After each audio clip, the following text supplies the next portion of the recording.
And I grew up in a small town of Adrian, Georgia, about halfway between Macon and Savannah. And so I grew up with small town principles. I watched my dad, who worked around the clock 7 days a week to take care of the people in our community. He was the only physician in that area. So I got inspired by a real good role model early on about what public service meant, and also what it means not only to the community, but what it means for the community when someone chooses to give back. And it was with those ideas and ideals that I ran for the Senate 11 years ago, and I was very fortunate to have the good people in Middle Georgia send me to the Georgia Senate, and I've been there 11 years. I think we've gotten a lot of good things done. We've cut taxes, we've maintained a good budgetary process, we've made sure that our teachers are well paid. They're now the highest paid in the Southeast. Keeping our police forces funded and backed, and many other good things that we've been able to accomplish. But I think this election coming up is really about the next 4 years or the 8 years for Georgia.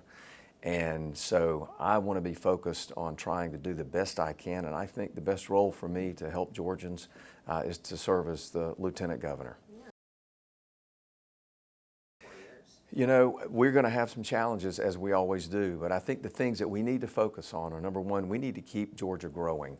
We've had great leadership with Governor Brian Kemp for the last 6.5 years, and because of his good efforts and leadership, as well as good conservative leadership in the House and the Senate, we've kept a good economic environment where folks have good jobs, folks have good paying jobs, and it's been a great area for business to not only grow in Georgia, but also be attracted to Georgia. That's very good, but we've got to keep that environment going. We could lose that because the states around us compete for new businesses that want to move to the Southeast, or our Georgia businesses that want to expand. So keeping Georgia growing is very important. Number two, we've got to keep Georgia learning. We've got to continue to support our school systems and our teachers and make sure that students have the opportunity to learn and in a good learning, safe environment. And third, we've got to keep Georgia safe. If folks don't feel safe, then a lot of things about what we want in society and how we treat each other really fall apart. And so we've got to continue to back our police forces and make sure that they are fully funded and they've got our support, not just financially, but they need to know that we appreciate them. And that sort of leadership tone, I think, is very helpful to making sure that they understand that we know their jobs are very important to us and what they do. In those critical times when we need them most, they step into the breach for us. Because this year I wrote and passed a bill, Senate Bill 123, and it deals with a problem that not many of us really know is going on in Georgia, and it deals with chronic absenteeism. That means kids that are missing 10% or more of their school days. That's 18 days or more a year. And so we've got a real problem with chronic absenteeism. You know, it was about 9.5% before COVID. It spiked during COVID to about 26%, but it's only come down to 22%. That means 380,000 school kids in Georgia are missing more than 18 days or more a year of their school. You know, Megan, if they're not in the seats, if the kids are not in the seats, they're not going to learn. They're not going to learn to read. If they don't learn to read, they're not going to graduate. And if they don't graduate, they can't get the American dream and be a part of that Georgia dream that we all want the children of Georgia to have. And so that's a bill that I passed this year, but it doesn't end there.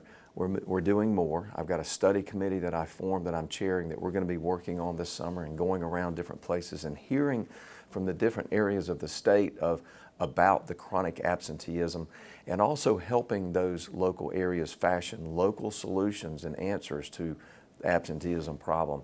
And it wouldn't surprise me if we don't, in fact, maybe have some legislation in 2026 that comes from what we learn from the study committee that we do this year. So absenteeism is a real problem.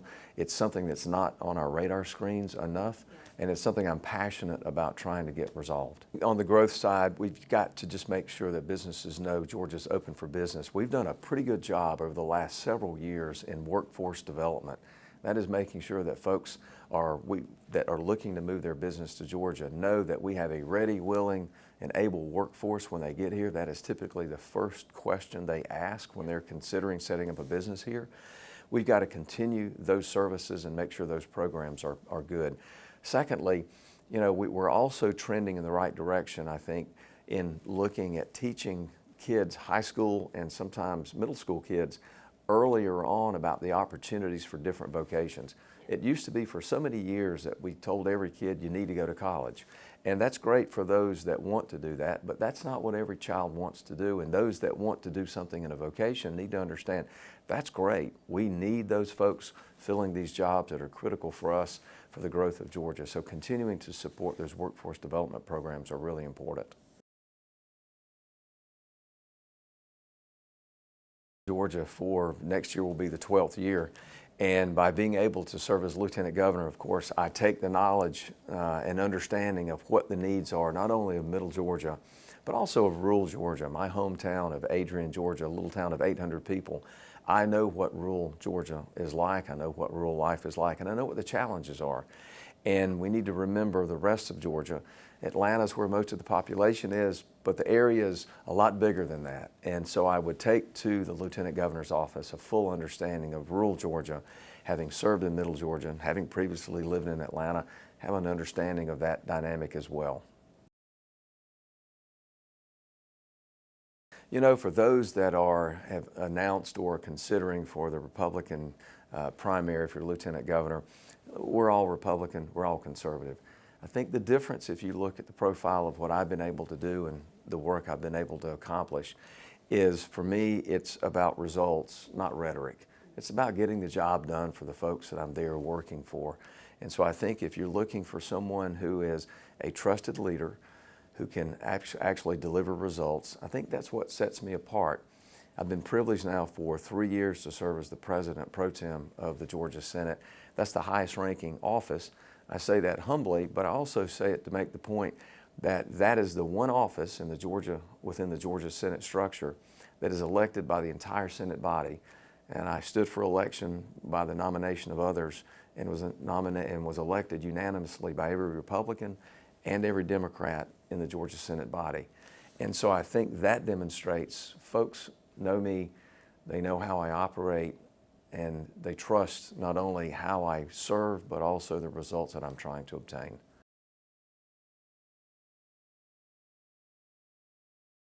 So that's something that's gotten a lot of press here, and deservedly so, because that's a program that probably was a good idea initially when you're talking about trying to improve the safety of children and around school systems. But the way that the school cameras, certainly here in Middle Georgia and in the Macon area, were being implemented was not right and was not fair and created a lot of frustration, and I certainly get that. And I heard about that a lot from constituents. And that's why we wound up with 2 bills that came over from the House into the Senate, and we passed and sent back to the Senate. One completely banned the cameras altogether, which I voted for. The second was a bill that restricted the camera use, and because of the way the legislative process works, not knowing which one bill might get through, both of those bills were passed by the Senate and sent back to the House, because we recognize in the Senate body something needs to change with the way those cameras are being utilized. It's a 2-year process. Each session is 2 years, and in 2025 was the first of 2 sessions. Those bills are still alive and for consideration in 2026. And I fully expect that we're going to move, the legislature in general is going to move. I know the Senate has moved and taken action, but I want to see something done to correct the problems that we're having with those cameras, whether it means getting rid of them altogether, certainly is an option and something that I have voted for because the model we have right now is not working. So I would say stay tuned. We've got 2 years and I hope we can get something done in 2026 to solve the problem. It's been an honor to get to serve. As I said a minute ago, I think the things that I'm focused on are keeping Georgians learning, keeping Georgians safe, and keep Georgia growing. This election is really going to be about what's the vision for Georgia for the next 4 to 8 years. And I think as long as we keep our eye on the ball on those basic good kitchen table issues, Georgia is going to continue to thrive. Listen, it's a great state to live in. We're all proud to be here. So many people continue to move to Georgia. That's no surprise to us as Georgians. But we've got to maintain good conservative leadership as we move forward into the next cycle. There's going to be a lot of offices that are open, from a United States Senate seat to governor, lieutenant governor, attorney general, and many other. So it's a very important election, and the vision of the leaders and where they want to take us is going to be very important about how we look in Georgia in the years to come. I was redistricting chair, and those maps that we created were the subject of, as was expected by everybody, litigation. The redistricting process was fair. We did a good job this year, or this cycle, I should say. Although there's still litigation going on how we'll exactly land there, I think if you look at and read Judge Jones' order, the federal judge who said that when he found that some tweaks needed to be made, he came back and said that we did everything that he asked in his order to create what he thought were appropriate maps. The rest of the litigation that's still ongoing will have to play its way out into the courts. But I think Georgia had a good, fair process, and I think the folks in Georgia saw that, especially compared to other states, we had a very transparent process where we went around the state and had 11 town hall meetings from the coast to the mountains and listened to the people of Georgia about what they wanted from the process and wanted fair maps, and I think that's what we landed with. Anything else that you want to say before I let you? No, it's just thank you for the time. It's an honor to get to serve in the legislature and to go to Atlanta and make decisions for the rest of the folks in my district. I hope to get to do that as Lieutenant Governor and bring a steady hand and a trusted voice and some hard work in making sure that the days ahead for Georgia are just as bright as the past that we've had, and even better.